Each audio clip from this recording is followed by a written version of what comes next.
Hello guys, എൻ്റെ പുതിയൊരു വീഡിയോയിലേക്ക് എല്ലാവർക്കും സ്വാഗതം. നമ്മുടെ ഇന്നത്തെ വീഡിയോ എന്ന് പറയുന്നത് ഒരു കുക്കിംഗ് വീഡിയോ ആണ്. അപ്പോൾ നിങ്ങൾ തമ്പനയിൽ കണ്ട പോലെ ഞാനിതിന് പേരിട്ടിട്ടില്ല. നിങ്ങളിത് ഫുൾ വീഡിയോ കണ്ടതിന് ശേഷം എന്താണോ പേര് കൊടുക്കാൻ തോന്നുന്നത് ആ പേരിട്ട് വിളിച്ചു. ഞാനിതിനെ പ്രത്യേകിച്ചൊന്നും വിളിക്കുന്നില്ല, തട്ടിക്കൂട്ട് ചിക്കൻ കറി എന്നാണ് പറയുന്നത്. ഭയങ്കര ടേസ്റ്റാണ് കേട്ടോ. ഭയങ്കര ടേസ്റ്റ് എന്ന് പറഞ്ഞാൽ അത് പറഞ്ഞറിയിക്കാൻ പറ്റില്ല. എനിക്ക് ഭയങ്കരമായിട്ട് ഇഷ്ടപ്പെട്ട ഒരു ടേസ്റ്റാണ്. അപ്പോൾ നമുക്കിത് എങ്ങനെ തയ്യാറാക്കണം നോക്കാം. വളരെ പെട്ടെന്ന് തയ്യാറാക്കാൻ പറ്റുന്ന ഐറ്റമാണ്. അപ്പോൾ നമുക്ക് നേരെ വീട്ടിലേക്ക് കിടക്കാം. ഇതിലേക്ക് ഞാൻ എടുത്തിട്ടുള്ളത് ബോൺലെസ് ആയിട്ടുള്ള ചിക്കനാണ്. ഒരു 200 ഗ്രാമോളം വരും. പിന്നെ നമുക്കിതിലേക്ക് വേണ്ടത് 3 വറ്റൽമുളക്, 2-4 ചെറിയ കഷ്ണം വെളുത്തുള്ളി, ഒരു ചെറിയ കഷ്ണം ഇഞ്ചി, 2 പച്ചമുളക്, കുറച്ച് കറിവേപ്പില, ഒരു 2 തണ്ട് മല്ലിയില, പിന്നെ ഒരു പകുതി സവാള ഞാൻ ഇതേപോലെ മുറിച്ച് വെച്ചിട്ടുണ്ട്. നമുക്ക് പിന്നെ ഒരു പകുതി തക്കാളി. ഇത്രയും ഐറ്റംസാണ് നമ്മുടെ ഈ ഒരു കറിയിലേക്ക് വേണ്ടിയിട്ടുള്ള ഗ്രേവിക്ക് ആവശ്യമുള്ള കാര്യങ്ങൾ. അപ്പോൾ നമുക്കിതൊന്ന് അരച്ചെടുക്കണം. അപ്പോൾ നമുക്ക് ഓരോന്ന് ഇതിലേക്ക് ഇട്ടെടുക്കാം. അപ്പോൾ ഞാൻ ആദ്യം വെളുത്തുള്ളി, ഇഞ്ചി, പച്ചമുളക്, സവോള, തക്കാളിയുടെ ആ ഒരു ഫ്രണ്ടിലത്തെ ഒരു സാധനം കളയണം കേട്ടോ. ഞാനിപ്പോൾ കളയുന്നില്ല. ഇതെല്ലാം ഞാൻ കളഞ്ഞിട്ട് ഇത് അരക്കുള്ളൂ. അപ്പോൾ നിങ്ങളും അതുപോലെ കളഞ്ഞിട്ട് ചെയ്യാൻ നോക്കുക. പിന്നെ മല്ലിയില ഇട്ടു, വേപ്പില ഇട്ടു. ഇത് നമുക്കിതൊന്ന് അടിച്ചെടുക്കണം. അപ്പോൾ അതിന് മുന്നേ നമുക്ക് കുറച്ച് മസാല ചേർത്തെടുക്കാം. അപ്പോൾ ഞാനിതിലേക്ക് 1/2 ടീസ്പൂൺ മഞ്ഞൾപ്പൊടി, 1/2 ടീസ്പൂൺ മുളക് പൊടി, 1 ടേബിൾ സ്പൂണോളം കാശ്മീരി, പിന്നെ ആവശ്യത്തിനുള്ള ഉപ്പ്. പിന്നെ നമ്മൾ ഇതിലേക്ക് കുറച്ച് പുളിയുടെ ഒരു ഫ്ലേവർ കിട്ടാൻ വേണ്ടിയിട്ട് കുറച്ച് വിനാഗിരിയും കൂടി ഒഴിച്ചിട്ടുണ്ട്. ഇനി നമുക്ക് നല്ലപോലെ അരച്ചെടുക്കണം. അപ്പോൾ നമ്മുടെ മസാല ഇവിടെ റെഡി ആയിട്ടുണ്ട്. ഇനി നമുക്ക് നമ്മുടെ ചിക്കനിലേക്ക് പുരട്ടി കൊടുക്കണം. അപ്പോൾ ചിക്കൻ നിങ്ങൾ ഇത് ഉപയോഗിക്കുമ്പോഴേക്കും ചെറിയ ചെറിയ പീസായിട്ട് അരിഞ്ഞെടുക്കണം കേട്ടോ. അല്ലാണ്ട് ആ ഒരു ചിക്കൻ്റെ സെയിം സൈസിലല്ല, കുനുകുനാന്ന് അരിയില്ലേ, അപ്പോൾ ആ ഒരു സൈസിലേക്ക് അരിഞ്ഞെടുക്കാം. പിന്നെ നമുക്ക് ഈ ഒരു മാരിനേറ്റ് ചെയ്യേണ്ട മസാലയിലേക്ക് നമുക്ക് കുറച്ച് വെളിച്ചെണ്ണയും കൂടി ഒഴിച്ചിട്ട് നല്ലപോലെ മിക്സ് ചെയ്തിട്ട് നമ്മുടെ ചിക്കനും കൂടെ ഇതിലേക്ക് ഇട്ടിട്ട് ഒരു 20 മിനിറ്റോളം മാരിനേറ്റ് ചെയ്ത് അങ്ങനെ റെസ്റ്റ് ചെയ്യാൻ വെക്കുക. പിന്നെ ഞാൻ ഇതിലേക്ക് കുറച്ച് കറിവേപ്പിലയും കൂടി ഇട്ടിട്ടുണ്ട്. അങ്ങനെ അതും കൂടി നല്ലപോലെ ഒന്ന് മിക്സ് ചെയ്തതിന് ശേഷം നമുക്ക് റെസ്റ്റ് ചെയ്യാൻ വെക്കാം. എന്നിട്ട് നമുക്ക് ഈ ഒരു ഗ്യാപ്പിൽ വേറെ എന്തെങ്കിലുമൊക്കെ പണിയൊക്കെ നോക്കാം കേട്ടോ.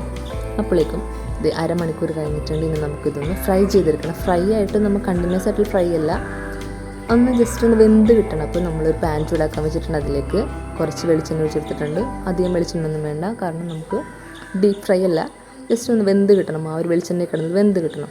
ആ ഒരു ആവശ്യത്തിനുള്ള വെളിച്ചെണ്ണ മാത്രം ഉപയോഗിക്കാം. അപ്പോൾ ഇത് ഞാൻ ചിക്കൻ ഫുൾ ഇതിലേക്ക് ഇട്ടിട്ടുണ്ട്. ഇനി നമുക്കിതെല്ലാം ഒന്ന് സ്പ്രെഡ് ചെയ്തിട്ട് ഒന്ന് വേവിച്ചെടുക്കണം. അതായത് ആവശ്യത്തിന് ക്രിസ്പ് ആകുകയും വേണം, എന്നാൽ കൂടുതൽ ക്രിസ്പ് ആകാത്ത രീതിയിൽ. അപ്പോൾ ഞാൻ എൻ്റെ ഫ്ലെയിം ഒന്ന് കൂട്ടി വെച്ചിട്ട് ഒന്ന് മൊരിച്ചെടുത്തിട്ടുണ്ട്. ഇനി നമുക്കൊന്ന് 10-20 മിനിറ്റ് അല്ലെങ്കിൽ 15 മിനിറ്റ് ഒക്കെ എടുക്കും മിനിമം ഒന്ന് ചിക്കൻ ഒന്ന് വെന്ത് കിട്ടാൻ വേണ്ടിയിട്ട്. അപ്പോൾ ഞാനിത് അടച്ച് വെച്ചിട്ട് ഒന്ന് വേവിക്കാൻ പോണേന്.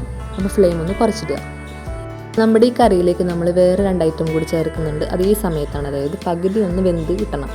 അപ്പോൾ ഇത് നല്ലപോലെ ഇളക്കി കൊടുത്തതിന് ശേഷം നമുക്ക് 2 കാര്യം കൂടി ഇതിലേക്ക് ചേർത്ത് കൊടുക്കാനുണ്ട്. ഇനി ഇതിലേക്ക് വേണ്ടത് 2 സവാള, അതായത് ഒരു മീഡിയം സൈസിലെ 2 സവാള ഞാൻ അരിഞ്ഞ് വെച്ചിട്ടുണ്ട്. പിന്നെ നമുക്ക് വേണ്ടത് ഒരു മീഡിയം സൈസിലെ തക്കാളി. അപ്പോൾ ഈ ഒരു സൈസിലാണ് ഞാൻ 2 അരിഞ്ഞ് കൊടുക്കുന്നത്. എന്നിട്ട് ചുമ്മാ ഒന്ന് ഇങ്ങനെ തട്ടി വെച്ചതിന് ശേഷം അടച്ച് വെച്ചൊന്ന് വേവിക്കുക. അല്ലാണ്ട് ഇപ്പോൾ ഇളക്കിയൊന്നും വേണ്ട. ഒരു 5 മിനിറ്റ് അങ്ങനെ ഒന്ന് ആവിയിലൊന്ന് വേകട്ടെ. അതിന് ശേഷം നല്ലപോലെ ഇളക്കിയതിന് ശേഷം നമുക്കൊന്നും കൂടെ ഇതൊന്ന് അടച്ച് വെച്ച് വേവിക്കണം. പിന്നെ ഞാൻ ഇതിലേക്ക് അഡീഷണലായിട്ട് ഉപ്പൊന്നും ചേർക്കുന്നില്ല, ഉപ്പ് ചേർക്കുന്നില്ല, എരിവ് ചേർക്കുന്നില്ല. കാരണം ഈ ഒരു മസാലയിൽ നിന്ന് തന്നെ ആവശ്യത്തിനുള്ള ഉപ്പും എരിവൊക്കെ കിട്ടിക്കോളും. കാരണം അഡീഷണൽ കൂടി ഇട്ട് കഴിഞ്ഞാൽ ആ ഒരു ടേസ്റ്റ് അത്ര സുഖമാവില്ല. അപ്പോൾ അഡീഷണലായിട്ട് നമ്മൾ ഇട്ട് കൊടുക്കേണ്ട, കാരണം കൂടുതൽ ഉപ്പായി കഴിഞ്ഞാൽ ടേസ്റ്റ് ഉണ്ടാവില്ല. ഈ സവാളയുടെ ആ ഒരു മധുരവും അതുപോലെ ആ മസാലയിൽ നിന്നുള്ള ഉപ്പ് മാത്രം മതി ഇതിനാവശ്യത്തിന് എന്തായാലും ടേസ്റ്റ് ഉണ്ടാവും കേട്ടോ. അപ്പോൾ ഇത് ഞാൻ നല്ലപോലെ ഒന്ന് ഇളക്കിയതിന് ശേഷം ഒന്നും കൂടി അടച്ച് വെച്ച് വേവിക്കുന്നതാണ്. ഇനി നമുക്കിതൊന്ന് നല്ലപോലെ ഒന്ന് കുഴഞ്ഞ് കിട്ടണം. അതായത് സവാളയും തക്കാളിയും ആവശ്യത്തിനൊന്ന് വെന്ത് ഒന്ന് ഉടഞ്ഞ് കിട്ടണം ആ ഒരു പരിവില്ലേ. അപ്പോൾ ഇത് ഏകദേശം സെറ്റായി വന്നിട്ടുണ്ട്. ഈ സമയത്ത് നമുക്ക് വേണമെങ്കിൽ ഉപ്പ് ജസ്റ്റ് നോക്കാം. എന്തായാലും ഉപ്പ് കറക്റ്റ് ആയിരിക്കുള്ളൂ. ആ മസാലയിൽ നിന്നുള്ള ഉപ്പ് കറക്റ്റായിട്ട് ഈ ഒരു ഇതിൽ പിടിക്കും.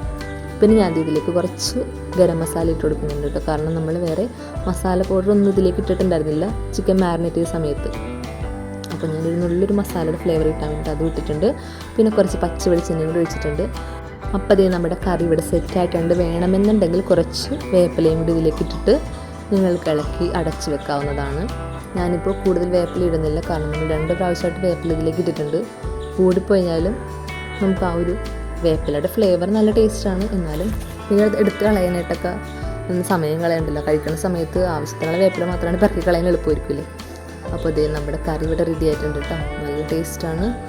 നിങ്ങൾ ഇതുവരെ കഴിച്ചിട്ടുണ്ടെന്ന് എനിക്കറിയില്ല.